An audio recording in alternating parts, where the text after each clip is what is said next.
देखा ठीक है। हाँ।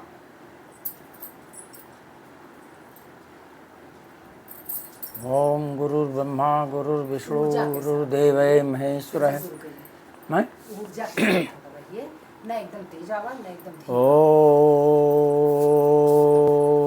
गुरुर्ब्रह्मा गुरुर्विष्णु गुरुर्देव महेश्वरः। गुरु साक्षात् परब्रह्म तस्मै श्री गुरुवे नमः। अखंड मंडलाकारं व्याप्तं येन चराचरं तत्पदं दर्शितं येन तस्मै श्री गुरुवे नमः।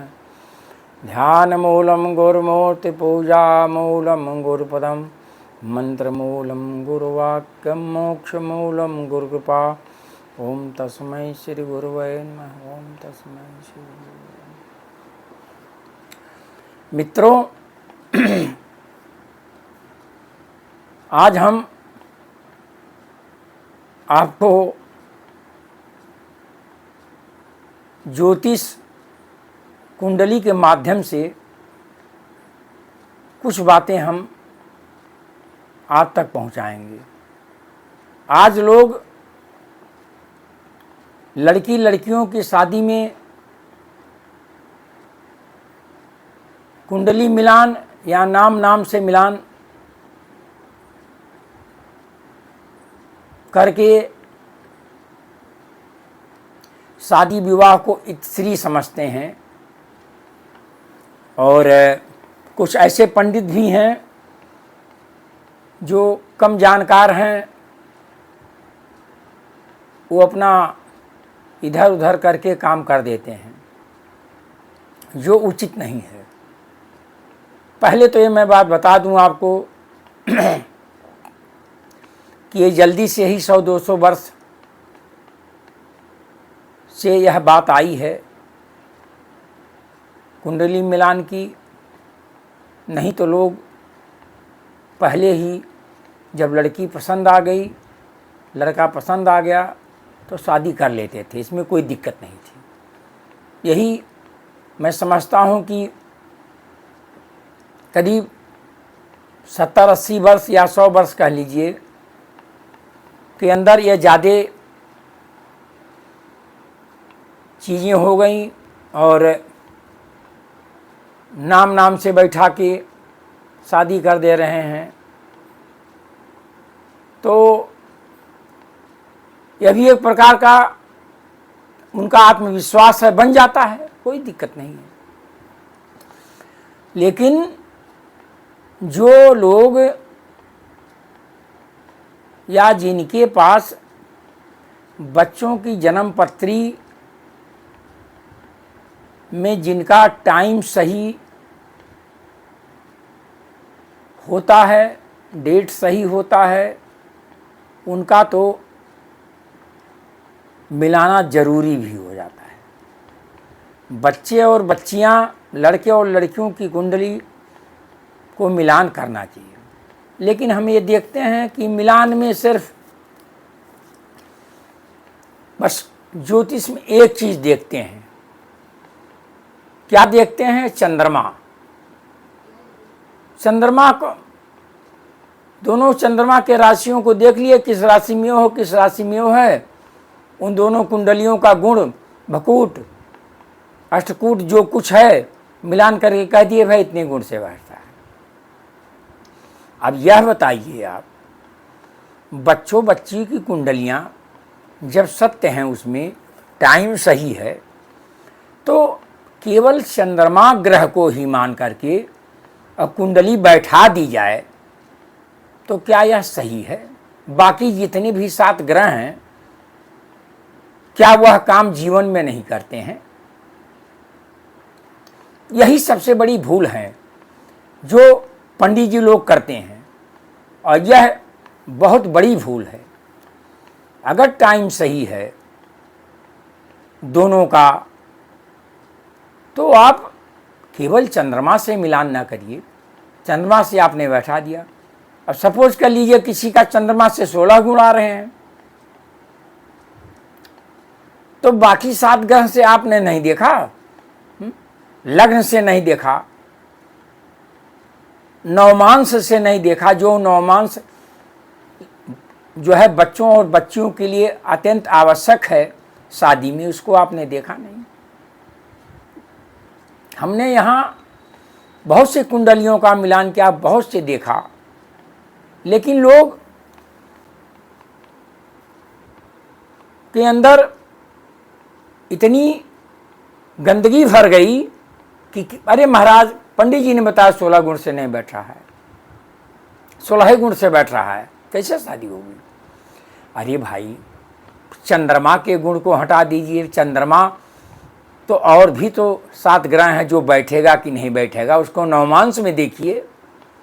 पहले नवमांश में देखिए कि वास्तव में लड़के और लड़की का विवाह करने की इच्छा है कि नहीं है। दूसरी इच्छा यह है नवमांश में, आप देखिए कि उसको शादी का सुख मिलेगा कि नहीं मिलेगा, वह चौथे भाव से है। नवमांश में 7वां भाव यह बताता है कि उसकी पत्नी या पति किस प्रकार की होगी, इसको देखना चाहिए। 8वां भाव यह बताता है कि पति पत्नी का रिश्ता कितने दिन तक टिका रहेगा, ये नवमांश में बताता है। उसको हमने हम और आप देखे नहीं, केवल कुंडली मिलान कर दिए, चंद्रमा हाँ बैठ रहा है, चलो ठीक है। अब रही बात मंगल की, मंगल पर आ जाइए, कहते हैं लड़की मंगली है, लड़का मंगली है। तो अरे भाई मंगल माने मंगल प्रदान करना। मंगल कोई इतना बड़ा घातक चीज नहीं है कि जो आपको नुकसान पहुंचा देगा। और सपोज कर लीजिए कहते हैं मंगल पहले भाव में है, तो भाई पहले भाव में है तो क्या हो गया, मंगल अगर पहले भाव में है तो खून है, ऊर्जा है और शक्ति है। तो मंगल अगर पहले भाव में है तो वो सेनापति है, तो अपने आप को ऊर्जावान वो बनाएगा। ऊर्जावान बनाने के साथ साथ जो उसकी धर्म पत्नी होगी उसको भी ऊर्जावान वो बनाएगा। तो हम उस ऊर्जा से डरते हैं। यही हाल चौथे भाव में है। चौथा भाव सुख का है, माता का है, और सप्तम से जो है वो चौथा भाव है जो आपका 10वां है, तो वो भी आपका सुख भाव है। अब सुख भाव में भी आप नहीं देखते हैं। सुख भाव में मंगल बैठ गया तो आप समझते हैं कि अरे बड़ा खुरापाती, नहीं हो पाएगी शादी। मेरी ये नहीं समझ में आता। चंद्रमा के घर में वो मंगल बैठा हुआ है, चंद्रमा का भाव होता है काल महापुरुष की कुंडली में। अगर मंगल बैठ ही गया तो मंगल भूम भवन मकान का सबका न मालिक है भाई। अब जिसके पास भूम भवन मकान नहीं रहेगा अच्छे से, तो बताइए वह अपने पत्नी का या होने वाली संगिनी का कैसे निर्वाह कर सकता है। तो हम इसको भूल जाते हैं। अगर अच्छे से मंगल बैठा है तो वो भी मंगल करता है। और यही हाल है 7वें भाव में। 7वें भाव में मंगल बैठ गया तो क्या हो गया, 7वां भाव पद प्रतिष्ठा व्यापार का सारी चीज़ों का है वो। तो उसमें हम क्यों इतना परेशान हो जाते हैं भाई। मंगल काल महापुरुष की कुंडली में शुक्र के घर में बैठ जाता है तो मंगल थोड़ा वीक हो जाता है वह, क्योंकि स्त्री कारक ग्रह माना गया है शुक्र को।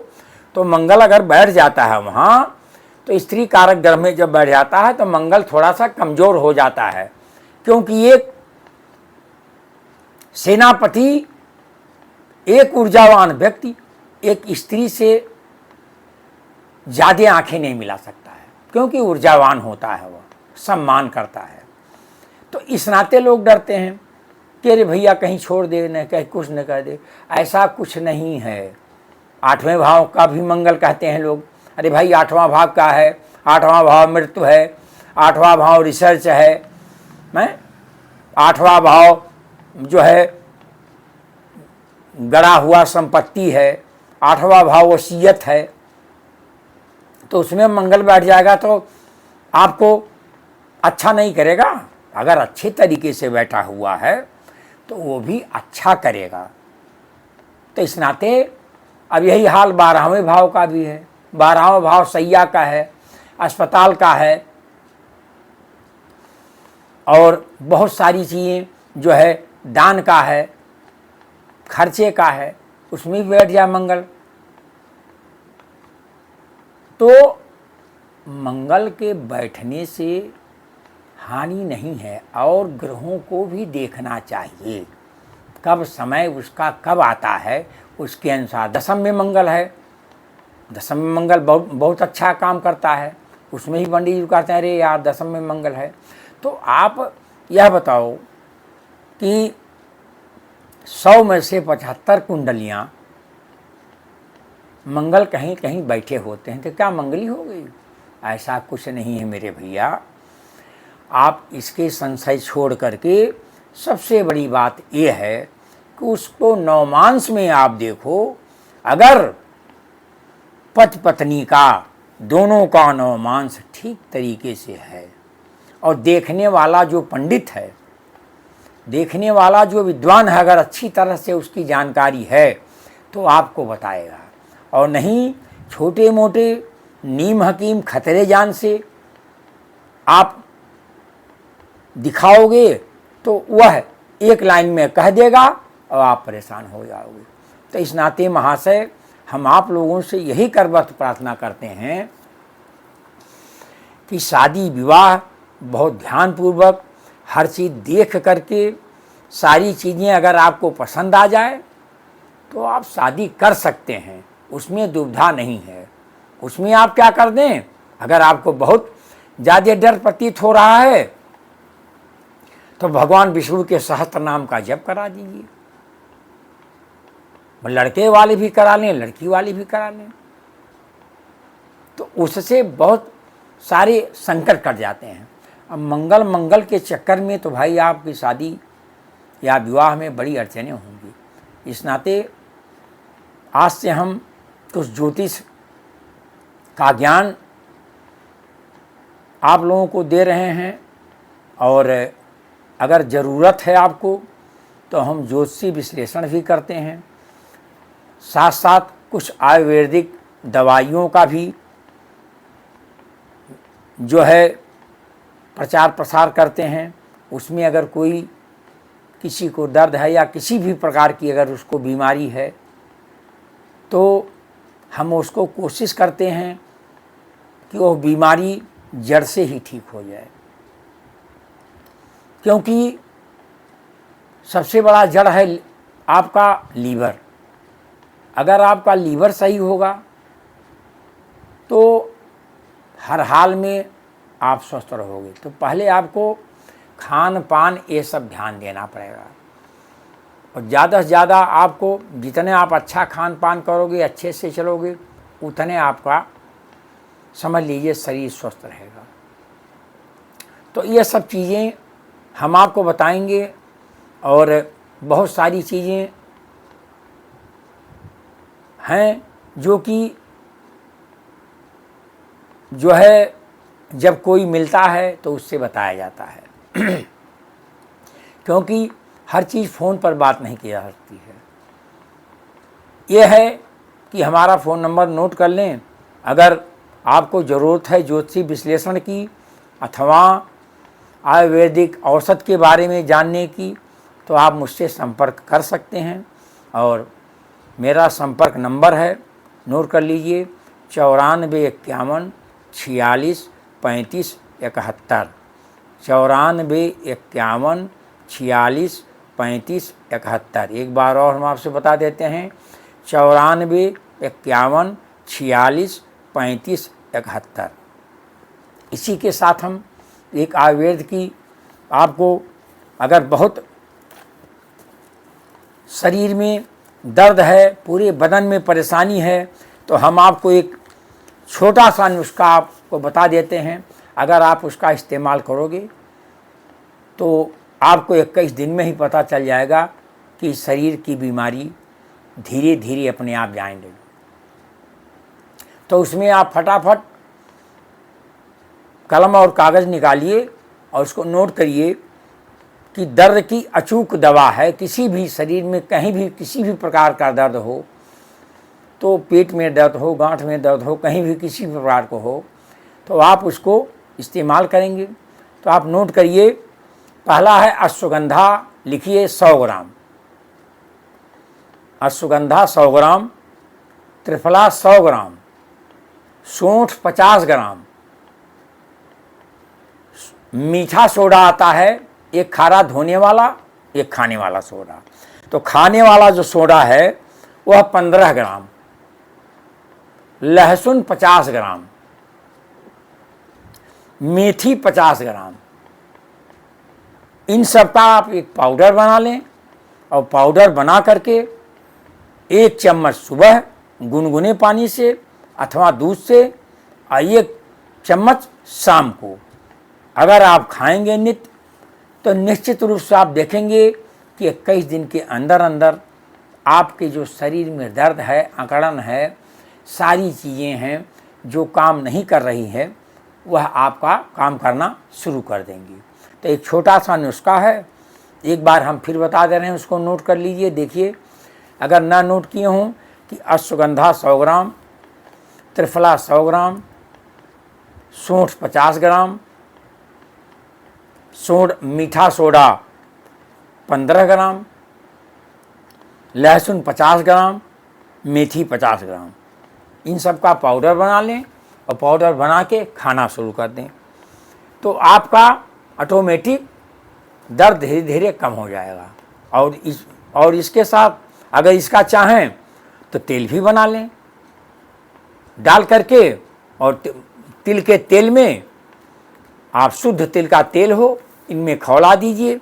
जब ये पूरा भस्म हो जाए तो इसको रख दीजिए ठंडा होने के लिए, और छान के रख लीजिए। इसका तेल भी प्रयोग कर सकते हैं और खा भी सकते हैं।